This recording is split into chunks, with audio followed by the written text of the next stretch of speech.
हमारा core Java और basic जावा का फर्स्ट वीडियो है। तो कोर जावा और बेसिक जावा मतलब दोनों एक ही होता है, बट आप लोग जब मतलब कोर्स करेंगे या फिर जावा का सर्टिफिकेशन करेंगे तो कोर जावा के नाम से होता है, बेसिक जावा को ही कोर जावा कहा जाता है।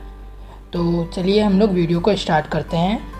तो सबसे पहले हम लोग देखेंगे कि जावा क्या है, मतलब जावा कौन सा लैंग्वेज है और जावा को क्यों यूज़ किया जाता है, और उसका हिस्ट्री देखेंगे आज के वीडियो में, और वो कौन कौन से एप्लीकेशन बनाने के लिए यूज़ होता है। तो सबसे पहले जावा का इंट्रोडक्शन देखते हैं। तो जावा एक object oriented high level programming language है। अब बहुत से लोगों के माइंड में ये क्वेश्चन आ रहा होगा कि ऑब्जेक्ट ओरिएंटेड क्या होता है।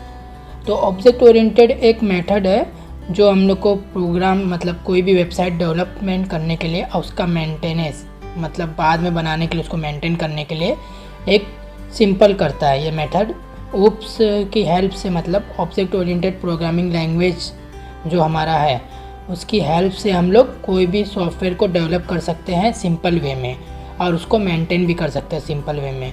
तो जो ऑब्जेक्ट ओरिएंटेड है ना, वो कुछ रूल मतलब प्रोवाइड करता है, उस रूल को फॉलो करके हम लोग ईज़िली कोई भी सॉफ्टवेयर डेवलप कर सकते हैं, उसको मेंटेन भी कर सकते हैं। तो जावा एक ऑब्जेक्ट ओरिएंटेड प्रोग्रामिंग लैंग्वेज है। और जो हमारा आईटी सेक्टर है जहाँ पे मतलब काम हो रहा है, तो सबसे ज़्यादा जावा यूज़ हो रहा है। जो जावा बेस सर्वर है ना, वही सबसे ज़्यादा यूज़ हो रहा है, क्योंकि जावा सिक्योर भी है और फास्ट भी है और उसको पोर्टेबल है मतलब, और वो प्लेटफॉर्म इंडिपेंडेंट है। प्लेटफॉर्म इंडिपेंडेंट मतलब कोई भी बाइट कोड को हम लोग डिफरेंट ऑपरेटिंग सिस्टम में मतलब एग्जीक्यूट कर सकते हैं। जैसे हम लोग समझ लो विंडोज़ में कोई भी टाइप किया हम लोग ने बाइट कोड, तो जो हमारा वो बाइट कोड रहेगा वो हम लोग मैक में भी यूज़ कर सकते हैं, यूनिक्स में भी यूज़ कर सकते हैं।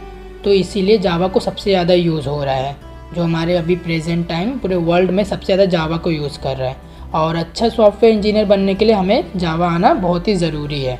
तो ये हमारा हुआ जावा का इंट्रोडक्शन। अब हम लोग देखते हैं जावा का हिस्ट्री क्या है। जावा का हिस्ट्री ये है कि जावा सबसे पहले 1991 में डेवलप हुआ था। वो जेम्स गोन्सलिंग और उनकी टीम ने मिलकर जावा को डेवलप किया था। तो 1991 में उसका नाम सबसे पहले क्या था, ग्रीन टॉप, फिर लेकिन बाद में उसको रीनेम कर दिया गया था OAK। बट जब OAK को रजिस्टर करने गए तो ऑलरेडी कोई एक टेक्निकल कंपनी थी, उन्होंने वो नाम से पहले से कोई रजिस्टर करके रखा था। तो बाद में उन लोग को 1995 में उसको रीनेम करना पड़ा और जावा नाम रखना पड़ा। तो वो time Java as a hardware के लिए क्रिएट किया गया था, मतलब जावा को क्रिएट किया था कंज्यूमर इलेक्ट्रॉनिक्स के लिए, जैसे टीवी हुआ, फ्रिज हुआ, वॉशिंग मशीन हुआ, मोबाइल फ़ोन के लिए, ये सब के लिए यूज़ हुआ था। मतलब वो हार्डवेयर डिवाइस था जावा जो था। लेकिन बाद में सन माइक्रो सिस्टम ने उसको इंटरनेट प्रोग्रामिंग में कन्वर्ट कर दिया और कोड मतलब वेब पेज क्रिएट करने के लिए वो कोड फॉर्मेट में उसको कन्वर्ट कर दिया।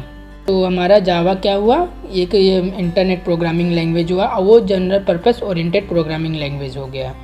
तो लेकिन 2007 में सन जो हमारा है सन माइक्रो सिस्टम ने उसने रीलाइसेंस कर दिया उसको, जावा टेक्नोलॉजी को, अंडर JNU मतलब जनरल पब्लिक लाइसेंस में। लेकिन 2010 में क्या हुआ, जावा को एक्वायर्ड कर लिया, मतलब ओरेकल कॉरपोरेशन जो है ना, उन्होंने ले लिया जावा को 2010 में। तो ये हमारा हुआ जावा का हिस्ट्री।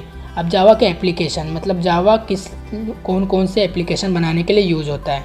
तो आप लोग जानते हैं कि जावा सिक्योर है, फास्ट है और मतलब पोर्टेबल भी है, प्लेटफॉर्म इंडिपेंडेंट है। तो इसीलिए जावा का सबसे ज़्यादा यूज़ होता है। तो हम लोग देखते हैं जावा के एप्लीकेशन कौन कौन से। तो यहाँ पे बहुत सारे टाइप्स के जावा के एप्लीकेशन है। फर्स्ट हमारा होता है डेस्कटॉप एप्लीकेशन। अब डेस्कटॉप एप्लीकेशन को हम लोग विंडो बेस्ड एप्लीकेशन भी कर सकते हैं और स्टैंड अलोन एप्लीकेशन भी बोल सकते हैं, क्योंकि ये वो एप्लीकेशन होते हैं जिसको हम लोग को हर मतलब मशीन पे इंस्टॉल करना पड़ता है। जैसे हम लोग देखते हैं कि एंटीवायरस रहता है, वो वन टाइम यूज़ होता है, मतलब हम लोग एक लैपटॉप या कंप्यूटर में इंस्टॉल किए फिर दूसरे में भी जाके हम लोग को इंस्टॉल करना पड़ता, मतलब हम लोग इंटरनेट के थ्रू उसको एक्सेस नहीं कर सकते हैं। तो इसको बोलते हैं डेस्कटॉप एप्लीकेशन। तो इसका एग्जांपल हुआ एंटीवायरस हुआ या फिर मीडिया प्लेयर हुआ। तो यहाँ पे हम लोग को इसको मतलब इंस्टॉल करना पड़ता है, हर PC पे जाके, हर विंडोज़ पे जाके हम लोग को इसको इंस्टॉल करना पड़ता है। तो इसके लिए हम इसको क्रिएट करने के लिए AWT एनस्विंग जावा के अंदर रहता है, ये यूज़ होता है इसको क्रिएट करने के लिए। सेकेंड क्या है, वेब एप्लीकेशन। वेब एप्लीकेशन को हम लोग एक्सेस कर सकते हैं मतलब नेट के थ्रू। जो सर्वर साइट रहता है, और वो डायनेमिक पेज रहता है जो सर्वर साइट पे रन होता है, तो वो वेब एप्लीकेशन होता है। तो इसको हम लोग इंटरनेट के थ्रू उसको एक्सेस कर सकते हैं। बहुत सारी वेबसाइट रहता है, आप लोग इंटरनेट के थ्रू कर सकते हैं, जैसे हमारा जावा टी पॉइंट हुआ, या फिर IRCT जो टिकट बुक करते हैं वो हुआ। ऐसी बहुत सारी वेबसाइट है जो हम लोग नेट पे देख सकते हैं, या क्रिकबज़ हुआ क्रिकेट का जो है, ये सब हमारा वेब एप्लीकेशन है। और हमारा थर्ड क्या है, एंटरप्राइज एप्लीकेशन। एंटरप्राइज एप्लीकेशन मतलब जो हमारा बहुत सिक्योर रहता है, वो नेट बैंकिंग, जैसे बैंक में जो एप्लीकेशन यूज़ होते हैं ना, मतलब वो कोई भी बैंक में जो बैंक के वेबसाइट होते हैं वो बहुत ज़्यादा सिक्योर होते हैं, तो उसको हम लोग एंटरप्राइज एप्लीकेशन कहते हैं। वो स्पेशली सिक्योरिटी के लिए ज़्यादा फेमस होते हैं। तो जितना भी बैंक का हमारा जो वेबसाइट रहता है वो 99% हमारा जावा पे ही डेवलप हुआ रहता है, क्योंकि सबसे ज़्यादा सिक्योर जावा है, इसीलिए जावा को हम लोग यूज़ करते हैं इंटरप्राइज एप्लीकेशन बनाने के लिए। मतलब जो बैंक में वेबसाइट बनते हैं वो पूरा जावा पे बना जाता है। और हमारा फोर्थ क्या है, मोबाइल एप्लीकेशन। मोबाइल एप्लीकेशन मतलब जो हमारे मोबाइल में चलते हैं, मतलब ऐप को हम लोग मोबाइल एप्लीकेशन कहते हैं। तो मोबाइल एप्लीकेशन में भी मतलब बहुत सारे टाइप आते हैं। तो मोबाइल एप्लीकेशन में भी जावा का बहुत ज़्यादा यूज़ होता है, क्योंकि जावा पोर्टेबल है और आपको मैंने बताया कि वो बहुत ज़्यादा यूज़ होता है। तो अगर कोई एरर आता है तो हम लोग ईज़िली उसको सॉल्व कर सकते हैं ऑनलाइन थ्रू, या फिर बहुत सारे जो डेवलपर है जावा के, वो हम लोग वहाँ से सॉल्व कर सकते हैं। तो ये हमारे हो गए जावा के डेफिनेशन और उसका हिस्ट्री और उसका एप्लीकेशन, मतलब कहाँ कहाँ यूज़ होता है। तो नेक्स्ट वीडियो में हम लोग देखेंगे जावा के फीचर्स। तो अगर आपको मेरा वीडियो अच्छा लगा होगा तो वीडियो को लाइक कीजिए, चैनल को सब्सक्राइब कर दीजिए, बेल आइकन को भी प्रेस कर दीजिए, क्योंकि मेरे चैनल पे आपको ऐसे इंटरेस्टिंग वीडियोस मिलते रहेंगे।